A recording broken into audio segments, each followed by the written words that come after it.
So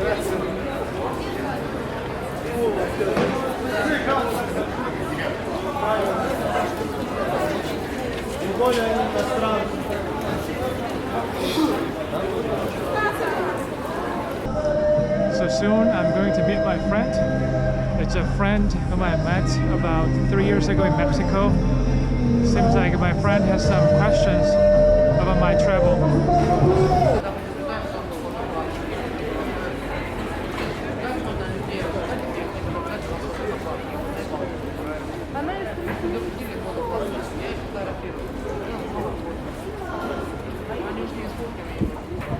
Yeah, Limonga, I'm very happy to talk to you once again. That's my pleasure. I already said that you're probably the only person who I know who have been traveling for more than 2 years.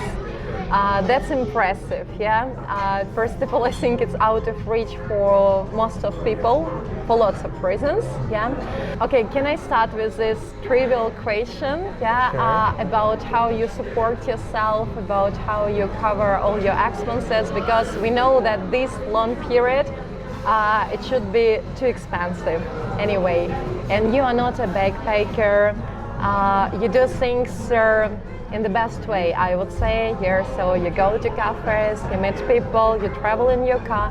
Tell us please about this way to save up money. How did you organize all of this?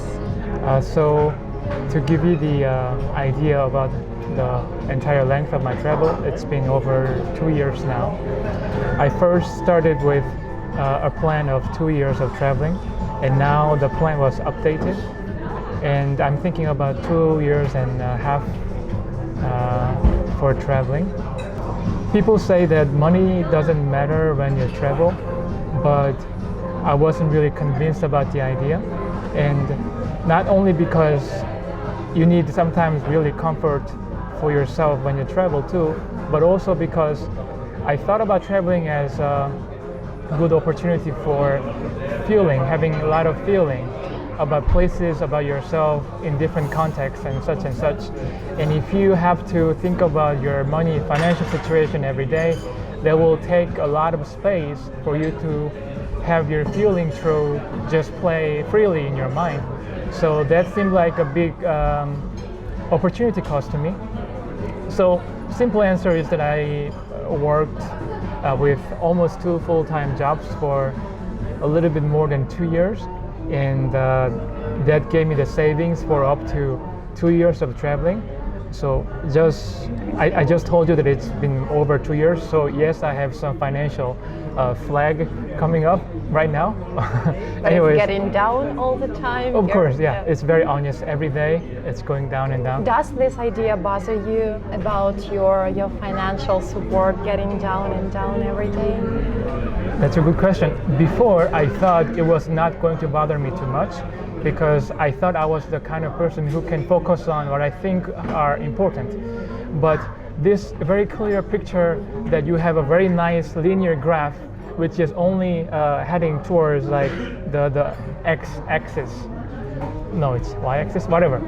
And it's honestly reducing that amount of money every single day until it reaches zero. That was not really a comfortable idea, but then I turned that into a practice, because this might be another topic, but what I'm trying to practice in my travel is to be okay with many things. When something is not quite certain, when I have to deal with a lot of uncertainty, just being okay now. That's sort of the major practice that I'm focusing on. So, and I realized that I needed some plan for many things. Without concrete plans, I found myself more nervous than I had expected. So being okay and focusing on the present has become my daily practice, because I can still travel with my budget. I choose not to focus too much about it going down, because I'm still having great experience every day, and I think that's enough. The fact that I'm taking it as a practice only indicates that it's difficult. So that's why I'm taking it as a kind of a lifelong practice, as a symbolic way for many different things, not only about your financial situation. I see. Yeah. The question that I liked, and I want to hear the answer once again, maybe, about the people who you meet on your traveling. Just some time ago, you noted that you had a dinner with a couple from Russia who you met in Denmark, yeah, if I'm not mistaken. So how do you manage to keep in touch with all the people who you meet on your road? So you already answered, and you say that not all the people who you met you keep in touch with, but the majority, yes. How do you manage to do it? It's interesting because, as I told you, each time I think about a question that's asked to me, I feel like I have some slightly different ideas. So I guess I don't try to manage it, because maybe I feel that thinking about managing it maybe not is the best approach to this kind of a matter, because we're dealing with some human connections. So I think ideally it should occur to me that I want to talk again with this person. That should be the ideal way. And to start, I think the first answer, one simple answer to your question is that no, I cannot manage all the communication. That's not possible. Because physically I met so many people, and there are in many different parts of the world. Sometimes the time difference is not really an easy hurdle to overcome. But what happened was that I'm a person who has a lot of nostalgia about my past experiences, and I think that's really making me to go back and think about my past. And in my past memories, there are always people around and the time I spend with the people. That's why I want to go back, and the way we can go back to our past is simply to reconnect with the people. I mean, they're not them as I remember in the past. They have moved on with their lives, but still, that's the best thing we can do. What is your parents' opinion about your traveling? I think that it's a great influence all the time, yeah, whatsoever. So, but anyway, we are influenced by our parents, by their opinion, even if we try not to. What do they think about your travel? I'm actually curious about it too. Yeah, that's nice. You never ask them? I don't think I really asked them seriously. And they never made any comment on it? They made comments. I guess I didn't ask this question seriously because I think I was normally in a position to make them feel not too worried about me. But do they support you? Do they say that, Livon, what you are doing is great, we're so proud of you, and probably there are just few people who can do the same, or they are not very supportive in this respect? I would not call my parents unsupportive, but in the way that you just described, that did not happen to me. So they did not tell me that what you're doing is great. So I'm going to ask you the next question. So it's logically, and who are the most supportive person? I mean, in terms of this traveling.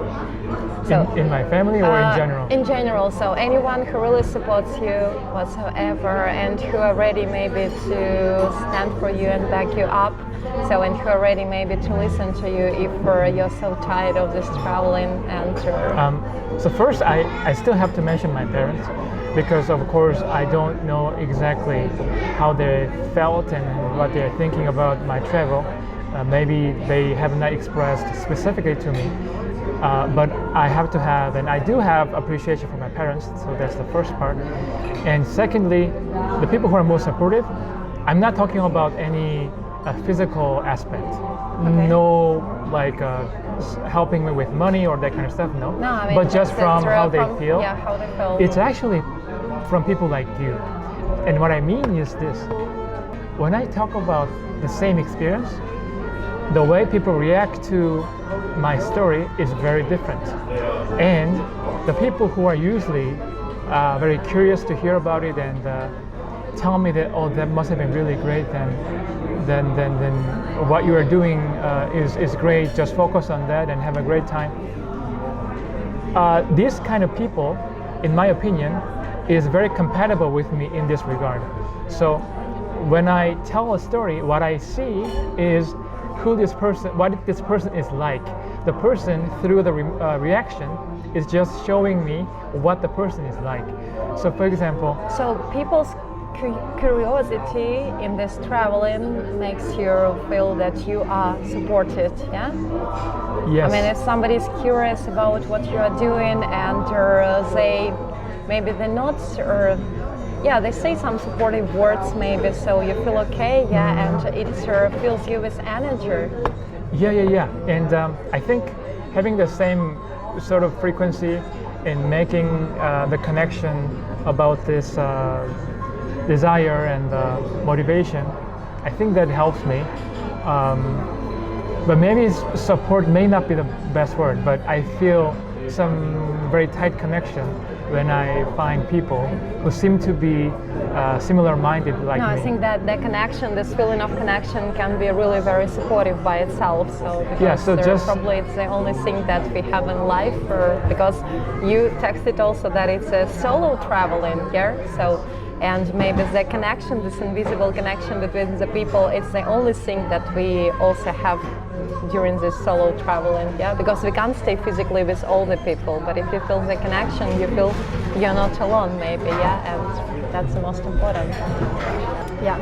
You need to catch your train. Yes, so I have to, and probably just let me know when it's the most convenient.